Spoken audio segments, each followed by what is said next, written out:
Hey guys, it's Brandon. I'm back with another mental health video. Today, we're going to be talking about delusions and hallucinations.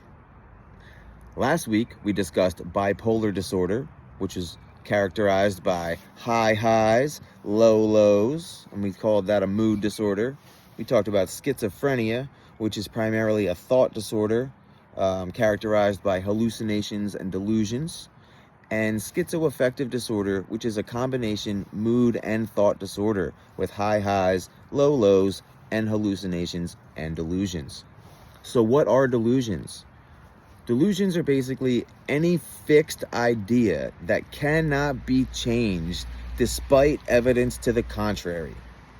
So, no matter how many people tell you it's not that way, or how many doctors give you proof from scans or tests, the delusion just will not go away. It's a fixed idea that can't be changed. That's false. Some types of delusions are delusions of grandeur. This is a belief that a person is very important, more important than they are, or that they're more influential than they are, or that they have special powers even. There's delusions of persecution, which is basically paranoia. It's the belief that a person or persons are coming to harm you or are after you somehow. Gang stalking, that type of thing. There are somatic delusions, the body, right? Somatic delusions are beliefs that something is wrong with the body. Despite all evidence to the contrary, they'll believe they're sick, maybe have an implant in their teeth or some type of microchip in their head or something like that. Those are somatic delusions. Then we have erotomania. This is the belief that someone is in love with you when they clearly aren't. This is where our stalkers come in, all kinds of stuff like that. I suffered from erotomania, but I'll tell you about that in a little bit. Thought broadcasting, another type of delusion. Thought broadcasting is the belief that others can hear your thoughts. Plain and simple. All right. So what are hallucinations? Delusions, right, are fixed ideas that can't be changed. Hallucinations are sensory experiences that happen without external stimuli. What does that mean? It means the senses of the body, sight, hearing, taste, touch, and the other one, sight. You might see things that aren't really there, right? Visual hallucinations. You might hear voices, auditory hallucinations, olfactory hallucinations. You're like, what is that smell? Some people think they smell certain things that aren't there, it can't be found. That's an olfactory hallucination. And then there's gustatory ones where you actually taste things that you haven't eaten or feel like you've eaten things that you haven't. Gustatory hallucinations. And finally, tactile. You'll feel as if you're being touched when you're not. Perhaps you feel as if bugs are crawling on you, or you have bugs in your body, or snakes in your stomach, aliens in your intestines. Those would all be somatic delusions. And then the ones where you feel like you're being touched are tactile. If you believe it's in your body and something's wrong with it, it's somatic.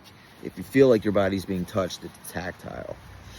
So, now's the fun part. Like delusions of grandeur, I'm going to just talk a little bit about some of my hallucinations and delusions that I experienced when I was having a manic episode. So I was diagnosed bipolar with psychotic features. So if I'm manic, I can have these delusions and hallucinations pop up, or depressed as well. So some of the ones I had, delusions of grandeur, right? Belief that one is very important or influential or has special powers. I believed I was a time-traveling, interdimensional, intergalactic, wizard here with a mission to save humanity. I believed that I time traveled. I believed that I was the voice of God and that I was some type of intermediary between heaven and hell. That was God's messenger, and I would tell people the proclamation. I would say, there's one name in the book of life. I am. Are you? I was walking around the street screaming at people like that. asking them, "Are you? There's one name in the book of life." Because I believed I was here with special powers to do a special job. Delusions of persecution. I became very paranoid. I also suffered from thought broadcasting, so I thought that all the music I was listening to, everybody that was the artist on the music, I thought they could hear my thoughts. And I thought that they were all coming to get me. I thought the entire music industry was after me, and I was paranoid. That's the delusions of persecution. I thought people groups, entire friend groups of mine, I thought were out to get me. And I would avoid events and avoid people, and I burned a lot of bridges because I thought people were after me when they really weren't. Erotomania, this one's a little funny.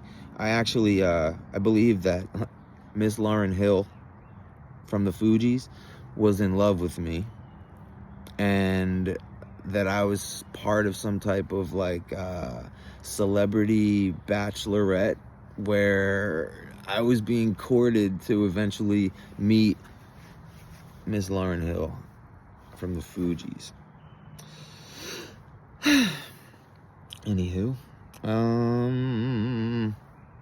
hallucinations. I saw a stuffed animal move. I felt my necklace try to choke me. I thought I worked for the CIA and the KGB. These are delusions. I thought I was the shadow president of the United States. I thought I was the shadow pope of the world, even though I'm not even Catholic. I thought that I had the power to affect the stock market with my thoughts, and I thought that I was making the numbers go up and down just by my thoughts, and I thought that I was secretly Bitcoin rich and Dogecoin rich, even though I didn't participate in the transactions that would make one rich from those type of things. Oh God, guys, I could go on and on. I went to Mexico. I thought it was actually heaven. I didn't want to leave because I thought it was actually heaven. I'd found heaven. I thought Atlantic City was really the city of Atlantis, and part of my job was to help Donald Trump rebuild it with special gems and crystals that I was to find all over the place. So I would go on scavenger hunts and find rocks and gems. I could go on and on and on and on. The hallucinations and delusions that happened to me when I was manic blow my mind even to this day. I can't believe it. I'm so happy to be medicated and in therapy and in group therapy and talking to a psychiatrist and back with my family and working, and just thank God mental health help is out there.